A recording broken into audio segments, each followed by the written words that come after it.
Bueno, quan veig el Javier no sé si fer-ho en català, en castellà, anar barrejant català i castellà. Com que totes les dues llengües són llengües de l'Aragó, doncs em sento molt bé en qualsevol de les dues. El més difícil d'aquest sermó ha sigut quan el Javier em va dir jo et presentaré però tu digues el que vulguis de Saragossa. Llavors el sermó va sortir fàcil, però jo pensava què puc dir de Saragossa que no hagi dit ja. I vinga a pensar i a pensar. He tingut molta ansietat aquesta setmana pensant què us podia compartir. I al final he decidit que no diré res de Saragossa perquè no m'ha vingut res a la ment. Per tant, avui no parlaré de Saragossa. Val?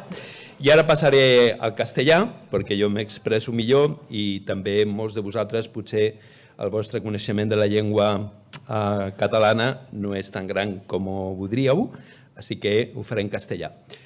A la última vez estoy muy contento, Sara y yo estamos muy contentos de poder estar con vosotros. Hacía tiempo que no os veíamos, creo que la última vez Sara y yo ya estábamos casados, pero os aseguro que no teníamos nietos y ahora tenemos 4. Eso os da una perspectiva del tiempo que hace que nos veíamos. Algunos estáis igual, otros estáis peor, pero que sepáis que aunque este tabernáculo terrenal se va destruyendo, el nuevo se va mejorando día a día.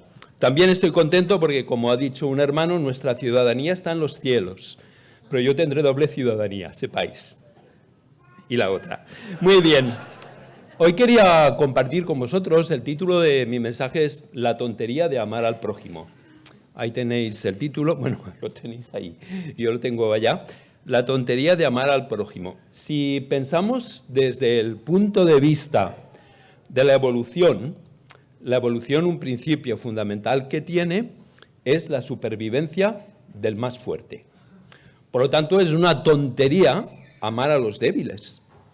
Es un desperdicio evolucionista la compasión, la misericordia, el amor y el cuidado de los que son más débiles. Va totalmente en contra de lo que es el principio evolucionista, de que la especie se va mejorando conforme los más débiles van desapareciendo.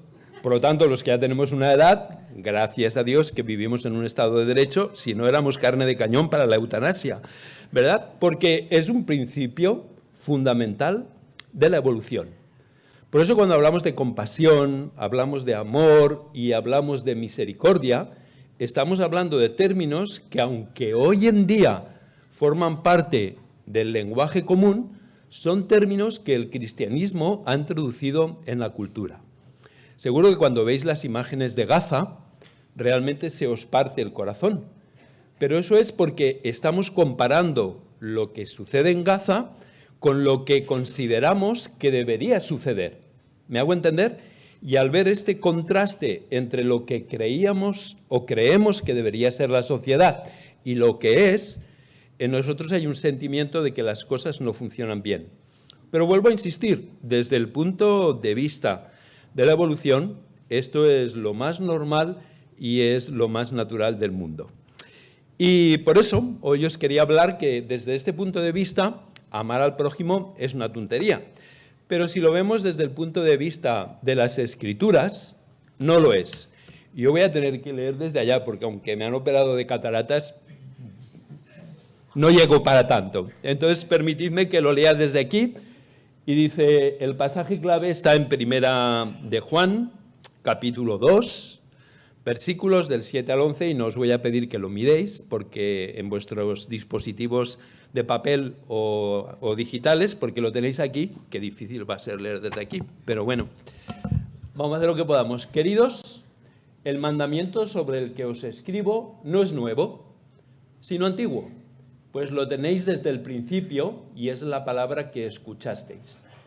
Y sin embargo, se trata de un mandamiento nuevo en cuanto que se realiza en Cristo y en vosotros, porque las tinieblas van pasando y ya alumbra la luz verdadera.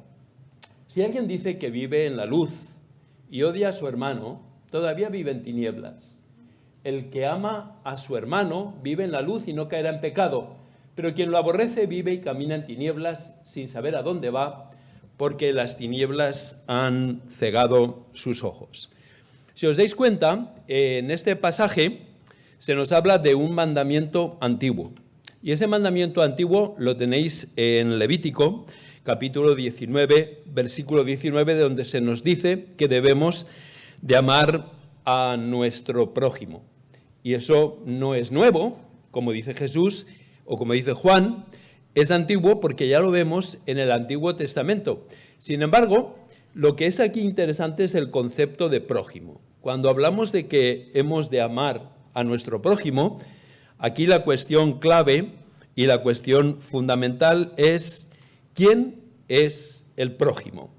Cuando estamos en el Antiguo Testamento, es que lo siento, tengo que ir al oculista porque no sé si la operación fue bien del todo o las letras son excesivamente pequeñas. Así que si voy mirando hacia allá es para poder confirmar que lo que veo allá es realmente lo que hay aquí. Me siento como Bartimeo antes de la curación, ¿no? Que lo veo todo borroso. Pero es interesante porque en el Antiguo Testamento el prójimo era el israelita, aquel que era igual que tú, aquel que era similar de tú. Cuando Dios habla en Levítico de que debes de amar a tu prójimo, está excluyendo completa y totalmente a aquellos que no pertenecían al pueblo de Israel. Aquellos no eran tu prójimo. Sin embargo, la cosa fue evolucionando y todavía se hizo peor porque en el tiempo de Jesús el prójimo ya no era única y exclusivamente el israelita. En los tiempos de Jesús, el prójimo era aquel que pensaba igual que yo. Y si no pensabas igual que yo, ya no eras mi prójimo. Acordaos que los fariseos, los maestros de la ley y los escribas realmente despreciaban al resto de los judíos. ¿Por qué? Porque no pensaban como ellos. Ellos eran moralmente superiores al resto de la población. Ellos se consideraban por encima. Por lo tanto, si no pensabas como un doctor de la ley, como un fariseo o como un escriba, ya no eras un prójimo. Y esto, los que estáis familiarizados con las redes sociales, podéis ver que es una realidad hoy en día. Todo el odio que hay en las redes sociales, ya no hablo entre personas no creyentes, sino todo el odio que hay entre personas creyentes. Aquel que no piensa igual que yo, automáticamente es demonizado. Y hemos de dar muchísimas gracias a Dios a que la hoguera está prohibida hoy en día en nuestro país, porque si no algunos, si pudieran, te quemarían. No te queman no porque no quieran, te queman porque no pueden. Así que gracias a Dios por la abolición de la pena de muerte, aunque te quemen en las redes sociales, por decirlo de alguna manera. Así que el mandamiento antiguo es: debes de amar a tu prójimo. Pero hemos visto cómo el concepto de prójimo se iba estrechando y limitando cada vez más. Por eso Jesús dice el mandamiento nuevo. Y cuando vamos al mandamiento nuevo, lo que hace Jesús es redefinir total y completamente el concepto de prójimo. Por eso Juan dice, es un mandamiento antiguo en un sentido, pero es un mandamiento nuevo en otro sentido. ¿Recordáis la pregunta que le hizo el maestro de la ley a Jesús? ¿Y quién es mi prójimo? Porque para él, en su manera de entender y ver, el prójimo era única y exclusivamente el que pensaba como él. Y todos conocéis la respuesta de Jesús a través de la parábola del buen samaritano. Cuando está utilizando algo extremo como un samaritano, que es el que está ayudando a un judío. Cuando todos vosotros sabéis el desprecio que un judío sentía por un samaritano. Desprecio hasta tal punto que si un judío tenía que viajar desde Galilea hasta Judea, prefería pasar por territorio gentil, dar un rodeo, antes que pasar por territorio samaritano, lo cual consideraba algo indigno, algo que contaminaba incluso desde el punto de vista ritual.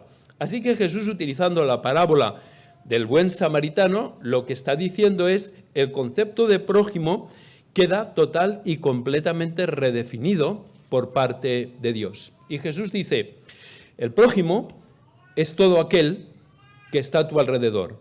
Jesús lo que está haciendo es universalizar el concepto del prójimo. Está diciendo que cuanto más diferente es una persona de cómo tú piensas, de cómo tú sientes, de cómo tú ves el mundo, más prójimo es. ¿Me explico con suficiente claridad? ¿Veis cómo ha habido un cambio? Mientras que en el Antiguo Testamento se iba reduciendo y cuando llegamos al tiempo de Jesús nos encontramos con un concepto bien reducido de lo que es el prójimo, Jesús lo que hace es expander el concepto de prójimo, haciendo que todo ser humano es mi prójimo. Y si me permitís, cuanto más diferente de mí es, más prójimo es. Cuanto más en contradicción entra con lo que yo siento, con lo que yo pienso, cómo yo veo el mundo, más prójimo es. Porque de esta manera nos lo explicó Jesús en el Evangelio de Juan, cuando hablaba que amáramos de la misma manera que Él nos amó.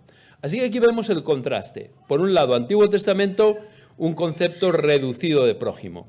Nuevo Testamento, un concepto universal del prójimo, donde tú y yo tenemos a toda la humanidad como nuestro prójimo.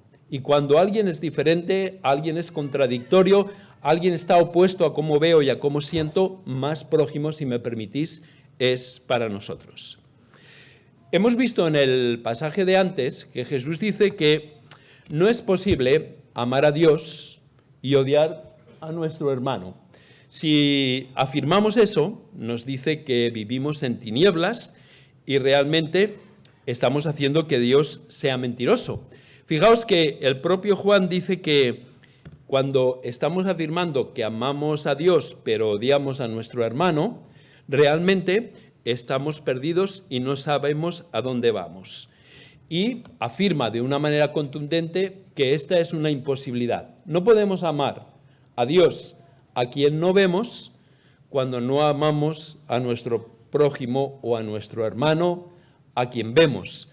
La Madre Teresa de Calcuta tenía una frase que me parece buenísima. En tu hermano te encuentras con Dios disfrazado. En tu hermano te encuentras con Dios disfrazado. Fijaos que lo que nos está diciendo Juan es que no podemos afirmar que amamos a Dios cuando no estamos amando a nuestro hermano. Y es posible que tu hermano no piense igual que tú. Es posible que tu hermano vea la vida de manera diferente que tú, hable un idioma diferente que tú, entienda la adoración y la alabanza de una manera diferente que tú, entienda muchas cosas de la vida cristiana diferente de como tú las ves. Pero no podemos amar a Dios si no amamos al hermano. Es más, yo creo que Dios lo que nos está diciendo, y lo hemos cantado, es que el amor que tenemos hacia Él lo expresamos de manera práctica y lo aterrizamos en el amor que tenemos hacia nuestros hermanos. ¿Hasta aquí tiene sentido? ¿Sí? Entonces, hablemos del amor. Una vez más, ¿os acordáis de aquella canción? Vamos a hablar de amor. Nuestro idioma, sea el catalán o sea el castellano, es un idioma bastante pobre para expresar matices. Nosotros utilizamos la misma palabra para tener relaciones sexuales que para amar a nuestros hijos, que para amar a Dios. Solo tenemos la palabra amor. Pero vosotros sabéis que en el idioma griego ellos tenían hasta 4 palabras diferentes y probablemente en alguna ocasión me habéis oído mencionarlas. Ellos tenían la palabra fileo. Fileo es el amor que nosotros le tenemos a alguien porque esa persona se lo merece. Yo te amo porque te lo mereces. Porque hay algo en ti que te hace digno de ser amado. Puede ser un parentesco, puede ser una relación de padre o hijo, puede ser el hecho de que tenemos afinidades comunes, pero algo hay en ti que te hace digno de que yo te ame. Esto es fileo, por eso hablamos del amor filial, ¿verdad? Es el amor que tenemos a nuestros hijos porque tenemos un vínculo de sangre. Pero también los griegos tenían el amor eros. El amor eros no aparece mencionado en la Biblia, ni en el Nuevo ni en el Antiguo Testamento. Lo más erótico de la Biblia, como bien sabéis, es el libro de Cantar de los Cantares, ¿verdad?, que cuando éramos jóvenes lo leíamos y nos quedábamos con los ojos así de abiertos. Hoy en día parece como un cuento infantil. Pero el amor eros, el amor físico, la relación física, no aparece mencionada en la Biblia. Sin embargo, no olvidemos que Dios es el creador del sexo. Dios es el que ha creado el orgasmo. Por lo tanto, el sexo no es malo por sí, sino que depende de la utilización que se haga. Pero la palabra eros y todos sus derivados es la palabra que utilizaban los griegos para hablar del amor carnal. Luego tienen la palabra estargos. Estargos es el amor que había entre amigos, ¿verdad? Y de hecho hay relaciones de amistad que son tan fuertes y tan profundas que yo diría que son más fuertes incluso que las relaciones de consanguineidad. Yo tengo amigos que por mi realidad familiar siento más aprecio, siento más vínculo, siento más conexión con ellos que lo que siento con mis propios hermanos de carne, por simplemente la manera en que hemos sido criados, el entorno del que venimos, etcétera, etcétera. Entonces los griegos utilizaban la palabra estargos para hablar de este tipo de amor. Pero finalmente, como todos sabéis, ellos tenían una última palabra, que era la palabra agape. La palabra agape. Y agape es la palabra que aparece de manera continuada en el Nuevo Testamento. Cuando la Biblia nos dice que nos amemos los unos a los otros, está diciendo que nos agapeemos los unos a los otros. Cuando se nos pide que amemos a nuestros hermanos, se nos pide no que amemos con eros, ni con fileo, ni con estargos, sino con amor ágape. Y creo que este amor es tremendamente importante. Es el amor de Dios y es el amor que aparece expresado en Juan capítulo 3, versículo 16. Y me gustaría hablar de las características del amor ágape. Es un amor incondicional. Y ahora quiero que nos lo apliquemos a nosotros mismos. O sea, Dios no te ama por las canciones que cantas aquí, ni porque vengas cada domingo. Dios no te ama por lo que haces. Te ama con lo que eres, te ama a pesar de cómo somos, nos abraza en nuestra realidad como seres humanos. Y creo que esto es importante, el amor incondicional, porque la mayoría del amor que corre en la sociedad es un amor condicional. Somos queridos si cubrimos las expectativas de otros. Somos amados si cubrimos las expectativas que nuestro entorno tiene de nosotros. Fijaos que hoy en día la gente se somete al veredicto de las redes sociales para a través de los likes, a través de la aprobación de los demás, sentir que son válidos. Esto es lo que genera tanta tensión y frustración en los adolescentes, cuando no tienes el suficiente número de likes, porque entonces no eres digno de ser amado. ¿Me estoy explicando? A veces ni siquiera nos amamos a nosotros mismos porque ¿quién de vosotros cumple las expectativas que tiene consigo mismo? Todos nosotros tenemos un juez interno que nos está diciendo de manera constante: no das la talla, no eres quien deberías de ser, no eres capaz, no eres válido, no eres lo suficientemente santo, no eres lo suficientemente espiritual, no vales, Dios debe de estar enfadado contigo, porque si tú mismo estás enfadado contigo mismo y la gente lo está, ¿qué es lo que va a pensar Dios de ti? Pero el amor de Dios es incondicional. ¿Me explico con suficiente claridad? En el cristianismo es la única religión donde el veredicto se da antes del desempeño. Esto es muy importante. Dios no te ama por tu desempeño. Dios te ama incondicionalmente. Y si quieres, luego haz un desempeño. Pero el amor de Dios, la actitud que Dios tiene hacia ti, no está condicionada por tu desempeño, porque el veredicto: tú eres mi hijo amado, yo te quiero, yo quiero tener una relación personal contigo. Para mí, como nos han explicado con la Santa Cena, eres de un valor incalculable. Esa actitud de Dios hacia ti y hacia mí es previa a cualquier tipo de desempeño. Y ningún desempeño, positivo o negativo, va a cambiar la actitud que Dios tiene hacia nosotros. Y esto es muy importante porque el amor ágape es un amor incondicional. Y no importa lo que diga tu juez interno. ¿Me explico? No importa lo que diga tu juez interno. No importa lo que las expectativas del entorno digan de ti. Lo importante es que la expectativa de Dios es que te ama incondicionalmente. Y permitidme que lo diga así: Él no tiene ninguna expectativa de ti, porque ya ha dado el desempeño antes de que ni siquiera tú te acercaras a Él. Lo que quiere es que te acerques a Él, seas un seguidor suyo o no lo seas, para que puedas vivir la libertad de sentirte amado incondicionalmente sin tener que depender de tu desempeño. El desempeño viene como una respuesta de amor, pero no como una condición previa para ser amados, sino ya no sería un amor incondicional. ¿Me he explicado con la suficiente claridad? Entonces el amor que vemos en Juan 3:16, de tal manera amó Dios al mundo, que dio a su único Hijo para que todo aquel que en Él cree no se pierda, mas tenga vida eterna. Este amor ágape es un amor incondicional. Es un amor que toma... ¿Qué pone aquí? No. Es un amor que toma la iniciativa. Fijaos que Juan 3,16 dice, de tal manera amó Dios al mundo que dio. Es Dios el que toma siempre la iniciativa en amarte. Dios no espera que tú te acerques a Él. Él se ha acercado a ti. Él te brinda la mano, que es la señal universal de reconciliación, ¿verdad? De amistad, de relación. Lo único que espera de ti es que aceptes esta iniciativa que Él ya ha tomado. El amor de Dios, el amor ágape, es un amor que nace de la voluntad. En la Biblia el amor nunca es un sentimiento. Si os han dicho que el amor es un sentimiento, os han engañado. El amor ágape nunca es un sentimiento. El amor ágape siempre es un acto de la voluntad que busca el bien de la persona amada, de manera incondicional, se lo merezca o no se lo merezca la otra persona. Esto es tremendamente importante. El amor ágape siempre es un acto de la voluntad. Sería inviable que Dios nos dijera que amáramos al prójimo y nos pidiera que tuviéramos emociones positivas hacia el prójimo. Yo no puedo cambiar mis emociones, pero puedo cambiar mi voluntad. El sistema que genera las emociones en nuestro cerebro es autónomo e independiente del que funciona con la voluntad. Pero lo que sí que nos dice la ciencia es que cuando yo actúo sobre mi voluntad, con el paso del tiempo mis emociones cambian. Pero si trato de cambiar mis emociones para actuar en mi voluntad, eso nunca va a pasar. Sería inhumano que Dios nos pidiera que amáramos, es decir, que tuviéramos sentimientos positivos hacia nuestros enemigos.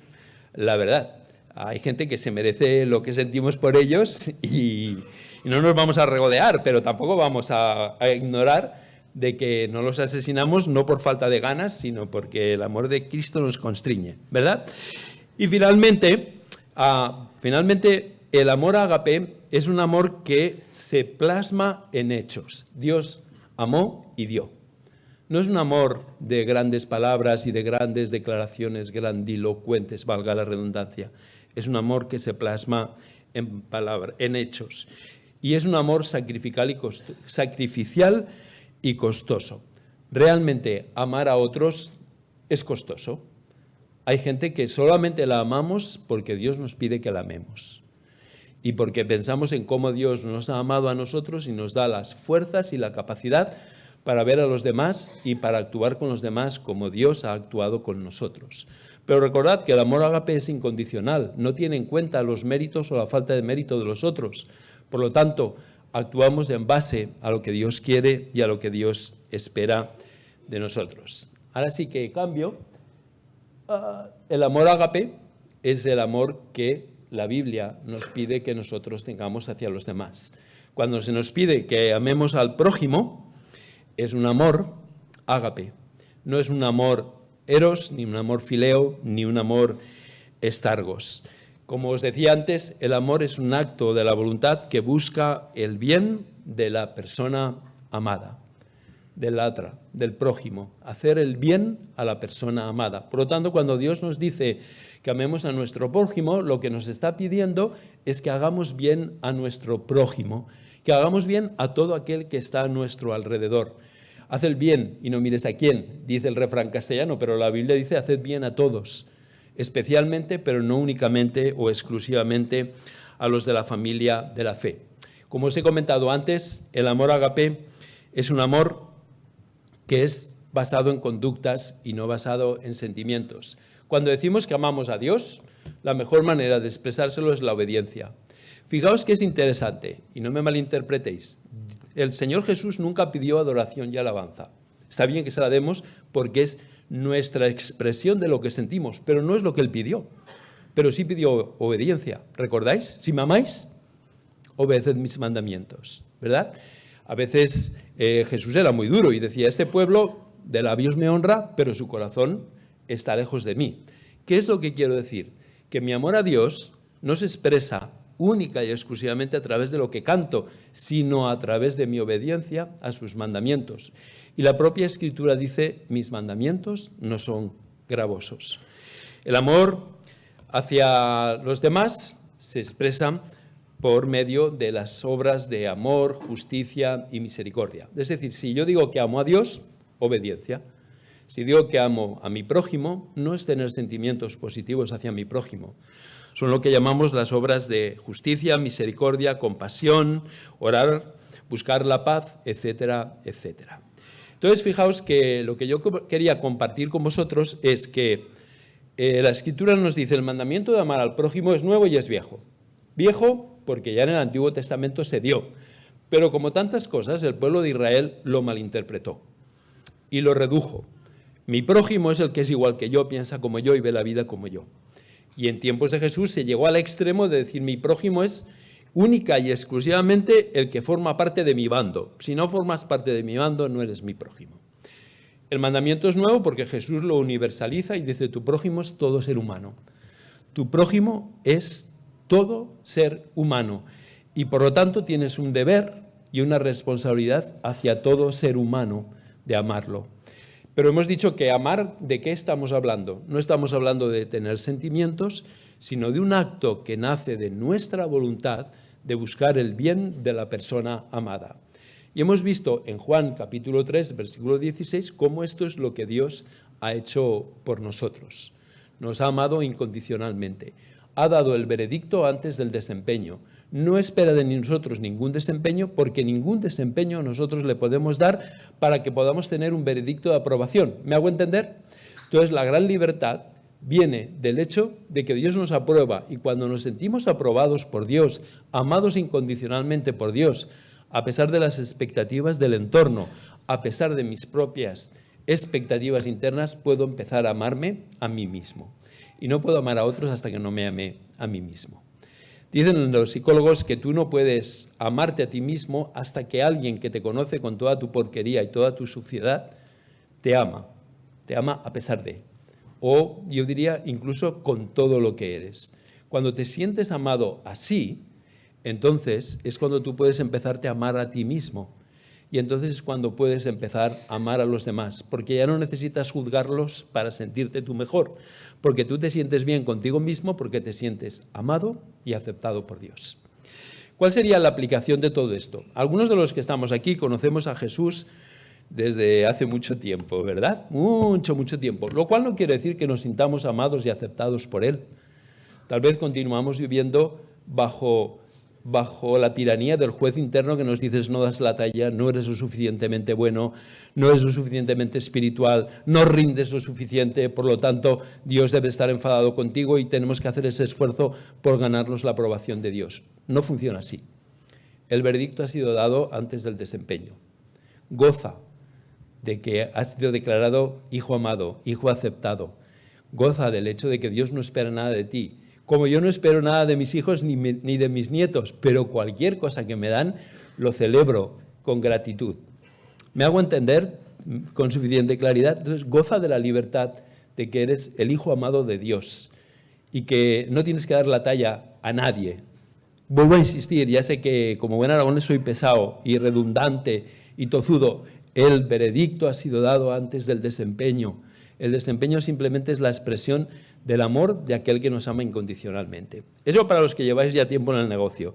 Los que todavía no tenéis una relación personal con Jesús, yo quería enfatizar el amor incondicional de Dios.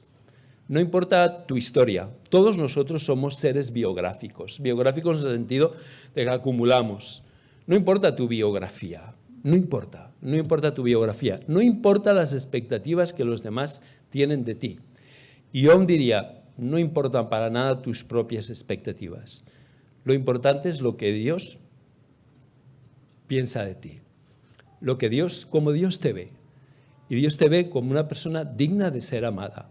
Dios te abraza con tu realidad. No te pide que dejes de lado tu realidad para abrazarte. Eso sería amor condicional.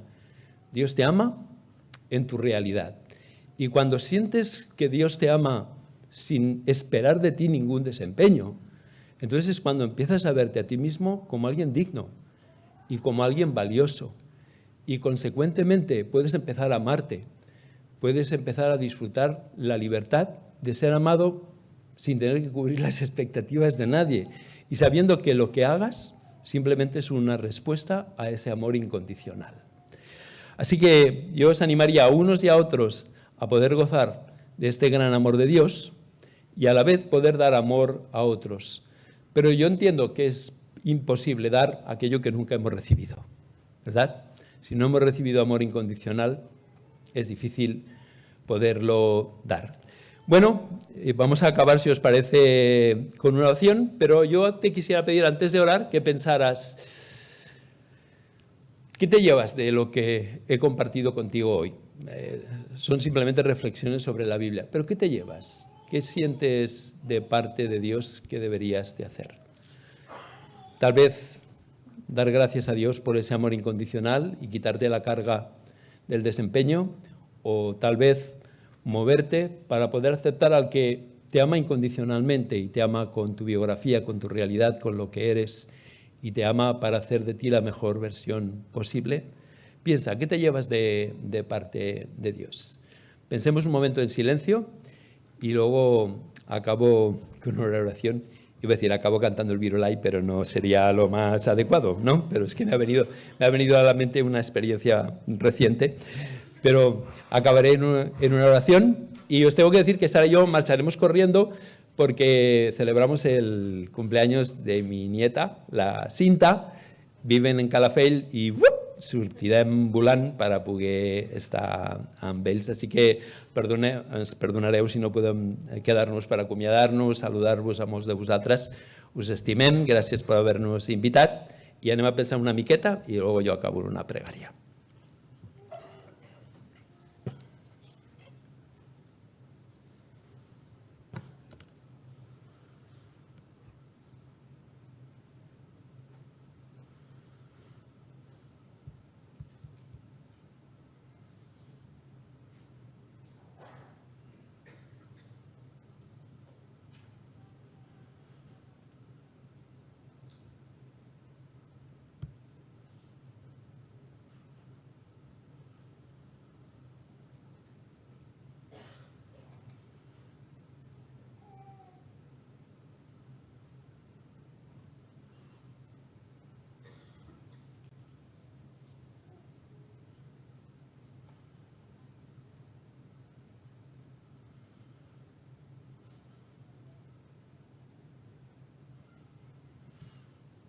Senyor, moltes gràcies perquè la teva paraula diu que quan encara eren enemics teus, tu vas morir per nosaltres.